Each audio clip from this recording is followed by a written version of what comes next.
যারা বলে পীরের ছেলে পীর হয়নি, এখন আমরা এতদিন না দেখলেও কিন্তু এখন তো অনেকগুলো দেখতেছি যে পীরের ছেলে পীর হওয়া স্বাভাবিক ব্যাপারে তো হতে পারে। কিন্তু নবীর ছেলে তো হাজার হাজার নবী হয়েছে, যে কিনা আদম আলাইসাল্লামের ছেলে শীষ আলাইসাল্লাম উনি কিন্তু নবী ছিলেন। তারপরে হাবিল যিনি মারা গেছে উনিও নবী ছিলেন, অনেক হাদিসে বলা আছে, কিন্তু পরিপূর্ণ সঠিক আমি জানি না। তারপরে দেখা গেছে ইব্রাহিম আলাইসাল্লাম, ওনার দুই ছেলে নবী ছিলেন, ইসমাইল আলাইসাল্লাম আর ইসহাক আলাইসাল্লাম। এরপরে দেখা গেছে যে ইয়াকুব আলাইসাল্লামের দুই ছেলে নবী ছিলেন, ইউসুফ আলাইসাল্লাম, আবার দেখা গেছে বনিয়ামিন, আবার মুসা, তারা দুই ভাই নবী ছিলেন। এরপরে জাকারিয়া আলাইসাল্লামের ছেলে ইয়া উনিও নবী ছিলেন। সিরিয়াল দৃষ্টিতে হাজার হাজার নবীর ছেলে নবী, নবীর ছেলে নবী, নাতি নবী, ভাই নবী, এরকম হাজার হাজার আছে। এই হিসেবে দৃষ্টিতে তাকাইলে পীর ছেলে পীর হওয়া যায়, স্বাভাবিক ব্যাপার, এতে ইয়ার কিছু না। আর অনেক পীরের আছে, অনেক কেরামতি আছে, স্বাভাবিক ব্যাপার, আল্লাহর রহমত আছে, কার ভিতরে কী আছে সেটা আল্লাহ ভালো জানে।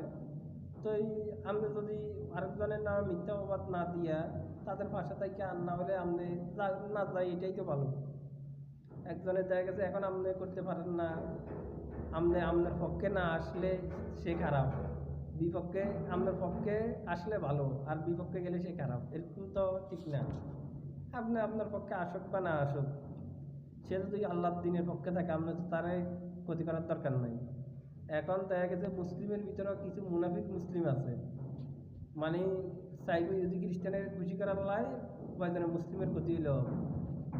এরকম বিশেষ করে কি বললে আমাদের দেশে একটা দলের বিপক্ষে চলে যায়, এমনি আমি অনেকে বলে তাদের বিপক্ষে বলি, আসলে আমি তাদের বিপক্ষে বলতে চাই না, কথা বললে তাদের বিপক্ষে চলে যায়। একটা ইসলামিক দলের বড় কোনো সংগঠনের ভিতরে বড় নেতাদের ভিতরে একজনও আলেম নেই, এটা কেমন ইসলামিক দল আল্লাহ ভালো জানে। তারপরে প্রতিষ্ঠাকালীন থেকে বাংলাদেশেও এ পর্যন্ত একজন আলেম প্রধান হইতে পারে নাই, সেই 1941 সাল থেকে। এখন বাকিটা আল্লাহ ভালো জানে, আল্লাহ এই আলেম বা এরকম দল আমাদের উপর কেন চাপাই দিল।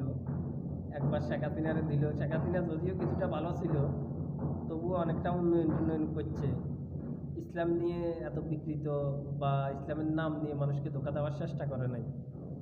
এখন ওই সূরা বাকারা 14 নম্বর আয়াতে বলছে কাফেররা মুমিন সেজে আসবে, মুমিন সেজে এসে বলবে আমরা তো আসলে মুমিন, আমরা তোমাদের রবের উপর ঈমান এনেছি। আবার কাফেরদের যেই বলবে আরে আমরা তো শুধুমাত্র এগুলা ঠাট্টা মস্কারি করছি। এখন বর্তমান ইসলামিক দলগুলোর অবস্থা এরকম দেখা যায়, আমাদের সামনে এসে বলে আমরা তো আসলে মুমিন, তোমাদের রবের উপর ঈমান এনেছি। আবার ওই আমেরিকা বা